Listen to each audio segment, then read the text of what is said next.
Hello, South Buyers. It's time for another conversation centered around South by Southwest 2022. The main topic of discussion today is really the big topic of conversation at this year's festival, that is blockchain shaping the present and future of entertainment. My guests are Darryl McDaniels, a Grammy-winning musician who served as the DMC in the legendary hip-hop act Run DMC. He's in town to talk about a new song being released through a digital music protocol called Song That Owns Itself, or STOI, which was built on the Algorand blockchain, which has dubbed itself the future of finance. DMC's new song is titled Million Scars. And George Howard is the former president of the world's largest indie record label, a music advisor for the Algorand blockchain, and the person who came up with the concept for STOI. Their website, by the way, is stoi.org. Hope you enjoy the chat. Here we go, guys. All right, here we go. Here we go. Here we go. Here we go. Here we go.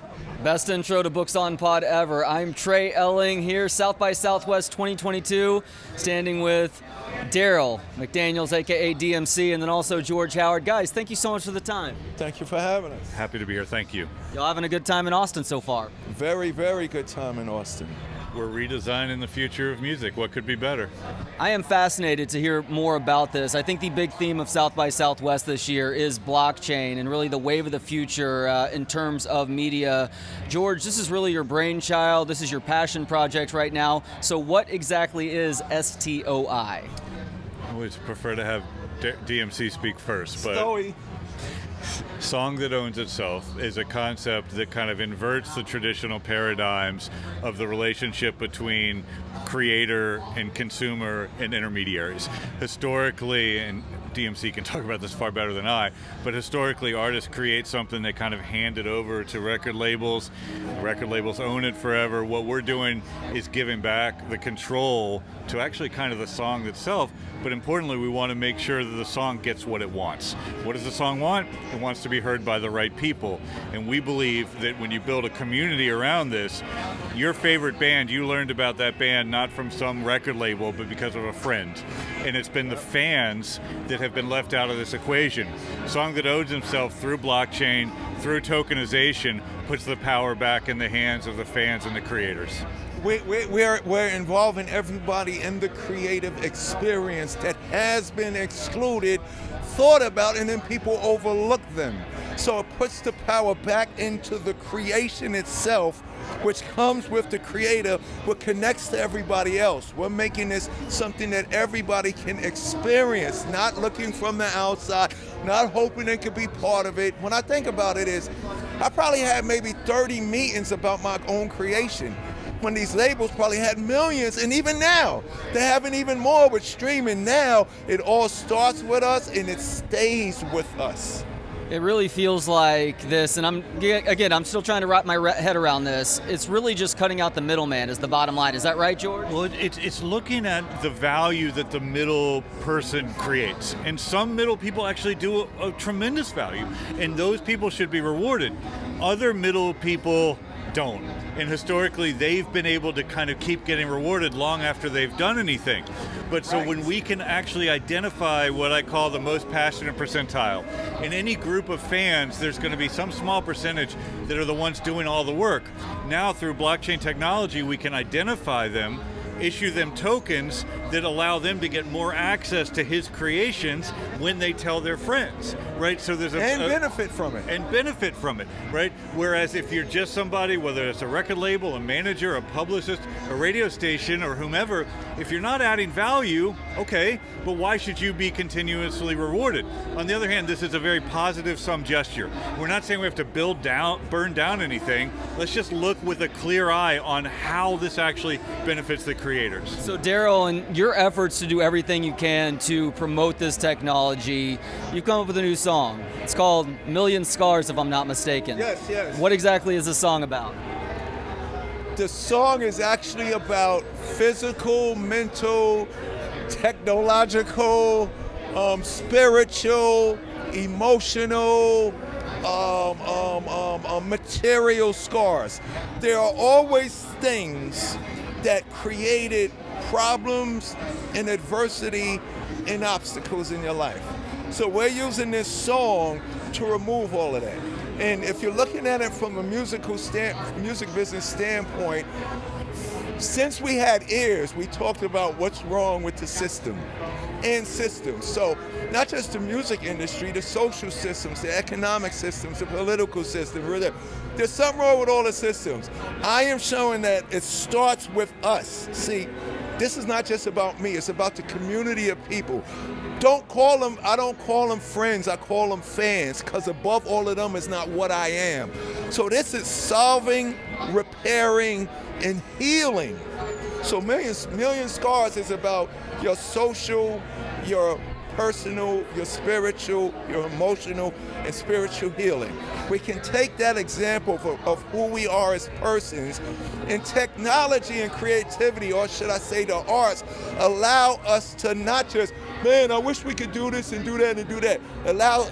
It allows all of us to become the solutions that we think about. Like we think about the solutions, technology and music and creativity allows us those things to manifest. So Million Scars is about healing everything wrong with everything. Because George's book is everything in its right place. Once everything is in its right place, we got to make sure it stays that way, but at the same time, it's about evolution. You know, you may have been abused sexually. I'm an alcoholic. I'm an alcoholic with OCD who had suicidal thoughts. So my healing my complete healing involves evolution, growth. That doesn't happen unless there's collaboration. So all my fans are so busy looking at how dynamic I am. I want them to share in the experience that I've been blessed with. And this is one way of doing it. Darryl, I got to tell you, one of the reasons why myself and many of your other fans have so much respect for you is your willingness to share your own humanity. That's not always easy for somebody to do, especially in the beginning. So was there Especially men. Especially so men. Another mental health discussion we're going to have. That's right. So we're going to deal with that too. Was there any one moment or one person who allowed you to share for that very first time that made every other time after that so much easier? Well, one of the things one of my partners, Keith, with this whole venture that we're doing talks about is about the community of people involved in. It wasn't a manager, it wasn't a record label, it wasn't a lawyer who told me what my purpose is, which leads to the bigger purpose that creates even greater purposes. When I got out of rehab, I went into rehab to stop drinking, and then I was in therapy. And when I would meet people, they're coming at me with the king of rock, the mighty king of rock who walked this way in his Adidas with Aerosmith to tell the world how tricky life could be. So they're coming at me with all this DMC stuff and I love your music stuff, and they'll say something simple as, yo, DMC, I don't see you as much as Run and Russell. Where you been? And I would go, oh, well, I was in rehab and I'm in therapy right now because I was going to kill myself. All of a sudden, all of the fame and the fortune of me being here leaves, and they'll go, what? And I would tell them more about me. You know, I was an alcoholic, suicidal, metaphysical, spiritual wreck. Now, the reason why I'm so enthusiastic about saying that is because hip-hop and music, well, music is the one voice that everybody understands globally. I went to Japan, they didn't even know what we were saying. They just knew my Adidas and walked this way. But I was taught to keep it real. So my whole career was me telling you how great everything is when it's good. I'm DMC, in the place to be. I go to say, it's Christmas time in Hollis, Queens. Son of Byford, brother of Al. Banner's my mother, runs my pal. It's McDaniels, not McDonald's. These rhymes are Darryl's, those burgers are Ronald's. I ran, right, exactly. But I realized I was even more powerful, and this is another reason why I need the power to come back to me.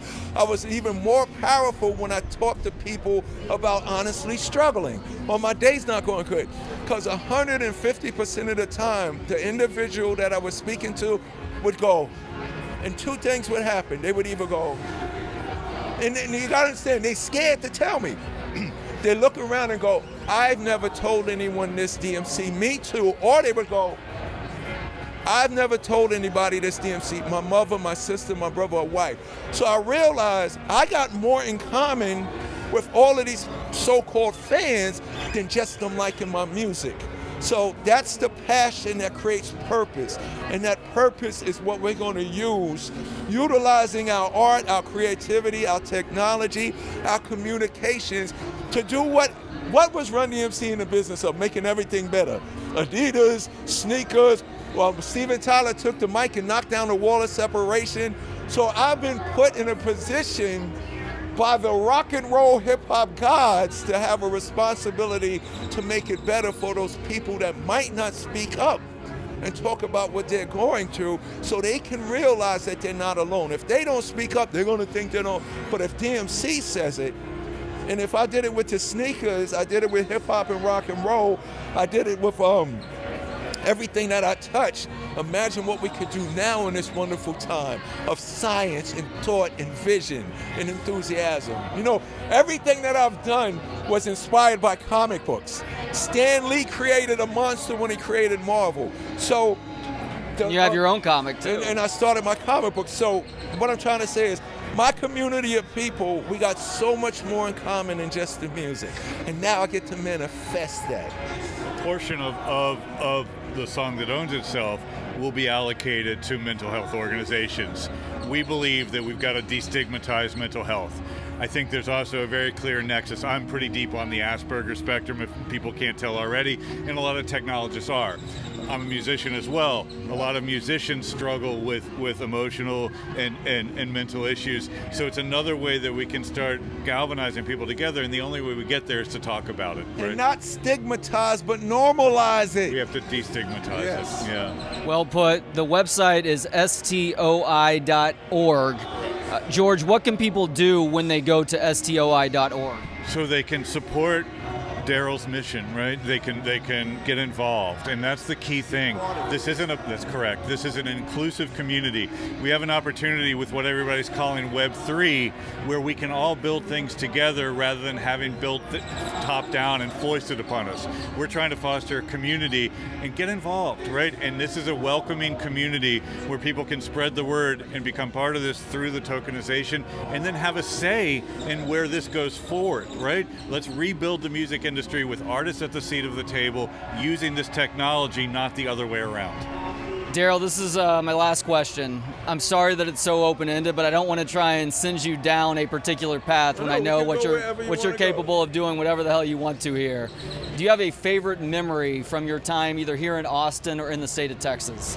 My favorite memory here in Austin, probably, the most recent one was playing a Fun Fest. Okay. Where the reason why that's memorable is because my son over there, say hi, D son. When we get here, what was the band when we was in the dressing room that was on stage? Remember? Yes, So we get here and my son, he's flipping out because he fell in love with a song. And he was like, oh my God, I can't believe the band is on stage. But for me, the beauty was in, Run DMC always had a habit of bringing people together, black and white, hip hop and rock and roll, fashion and music and all of that stuff. When we took the stage at the Fun Fest, I was seeing whole families. Mothers, fathers, grandmother, because I've been around so long, your grandmother and grandfather know who I am. And then the little kids, the beautiful thing about that was all of them mouthing the words to It's Tricky. And what's so cool about music now, I think the STOI gives me the opportunity to participate in that joy along with my friends that I don't want to call fans. What I mean by that is I'm even more famous now in this age of technology and communication. What was the band? Super Chunk. Oh. Super Chunk. Big shout out to Super Chunk. I know them. Yeah, my son, huge fan. But I'm even more famous now because here's the power of technology. When I go in to speak to, I speak at high schools and middle schools, and now I'm speaking at elementary school. So the kindergarten to the third graders, they might not know Run DMC and all of that stuff, But then when they find out I'm the man that made Tricky, they go, oh my God, that's Mr. DMC, the TikTok Tricky man. So it's bringing a whole, it's all about connection, what we're doing. It's connecting me with a whole generation. But the beauty I get to experience and what I get to experience now with whole families and generations.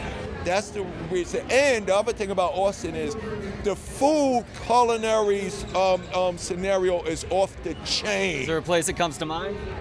The barbecue place, when I first got here, they took the I forgot the name of the barbecue. Terry Black's, Franklin? It's a house in the back streets. Which one is it? It's a house. You go in and Terry Black's? It might be Terry Black's. I think it's Terry Black's. They have bomb-ass sausage?